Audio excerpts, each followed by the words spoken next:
Okay, so the US lost against Belgium, which really sucks. This World Cup is still going to be a big moment for the perception of America globally. And we already see this a bit.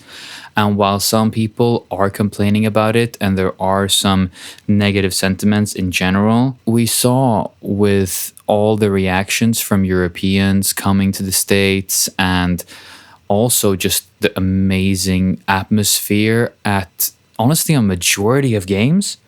It feels like the America hate that exists, that in my opinion is quite uncalled for, despite the current political situation, is has gotten some pushback because of the way this World Cup has been. The US is like the best place to host a World Cup across the board. Like the infrastructure is there. There are so many minorities. Like just the idea and like the moment of like Scottish people going to Boston to like watch a game, and then Iranians in Los Angeles like selling out that stadium, and then watching, South Koreans in LA as well, or Mexicans across, Texas and California and New Mexico watching the games. I mean, this is just a really unique place to host something like this. Just the fact also that Iran could play. I mean, Iran is like at war with the States, and the fact that Iran is still allowed to perform and still allowed to play. Sure, they had to go across the border, and there's like a bit of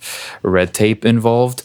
But like, again, I don't know the exact cases, and I don't think there's any point to like compare like the Balogun red card. Like we can compare that to like Cristiano Ronaldo getting his red card suspended a few years ago. Like it doesn't matter. Like across the board, it's fine. I'm not even going to get into the like whether the game is corrupted and the refs are paid off. In general, it's fine. The tournament is fine. It's not even just fine, it's good. Like it's a success. A lot of people are watching.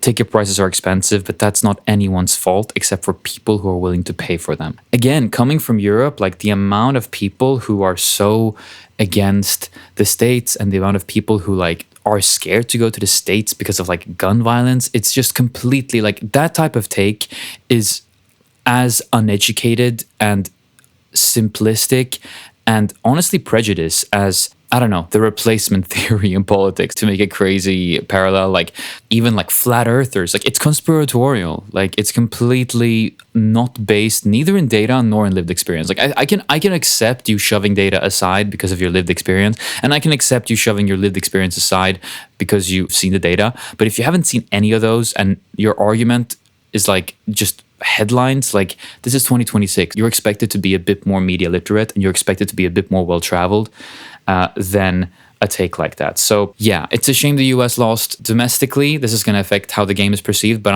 I want to focus more in this video about how the World Cup is going to be perceived internationally. To go back to Iran, like the fact that Iran can play despite the fact that Iran and the US are at war with each other is completely insane and a great thing. Like this is the peak of civilization when you think about it. Like in the past, people used to fight wars and people used to like straight up kill each other in freaking Roman cage matches. I'm not the biggest like Roman Empire nerd, so please correct me in the comments regarding exactly what type of violent entertainment was organized in the past for the public's viewing pleasure. Like talk about opium for the masses, right? Like people think maybe celebrity culture is opium for the masses now, and even sports, but like the fact that we come together to watch people, for the most part, for the vast majority of the part, come together peacefully to just achieve a common goal, like to go back to that amazing Bill Burr special about like WNBA and feminism in sports. Like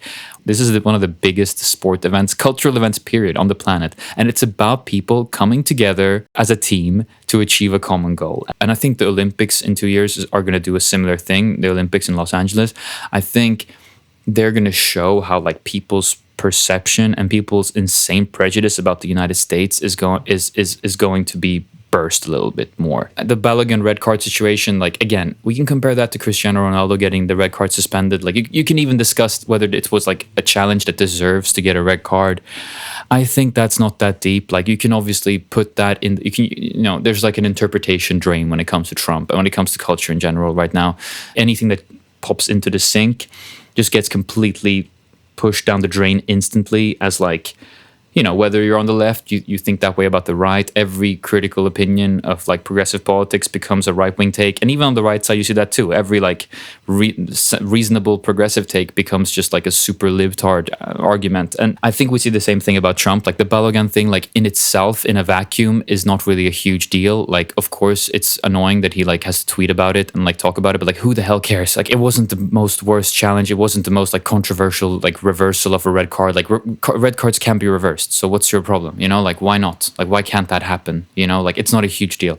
But just everything Trump does just becomes interpreted that way regardless of historical context, and that's a shame. Like, it shouldn't be that way, I think, when we talk about our politicians, regardless of how controversial they are or regardless of how much emotions they stir up. I think it definitely is going to contribute to a perception change, just because people are so against the states in general, and because I guess when the most famous kid in school exists, everyone's gonna have an opinion about them. And when something is on top, it's like that Frank Ocean bar, like, when I'm up they gon' hate, when I'm down they gon' celebrate. It's like when you are on top, like the way the States has been, and I guess in a way Trump as the leader of the States has been, you are, it's like Taylor Swift similarly. Like, these the people on top just amass a lot of hate, and it's just very easy to hate on them, and everyone's going to have an opinion on them.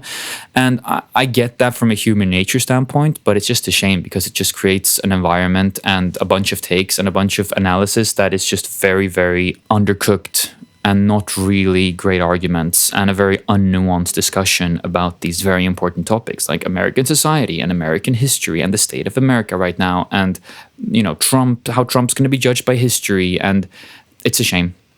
But I also get it. So yeah, that's what I wanted to say about the World Cup, and yeah, I hope you like this video. Thanks so much, and subscribe to my Substack for similar takes but in a written form.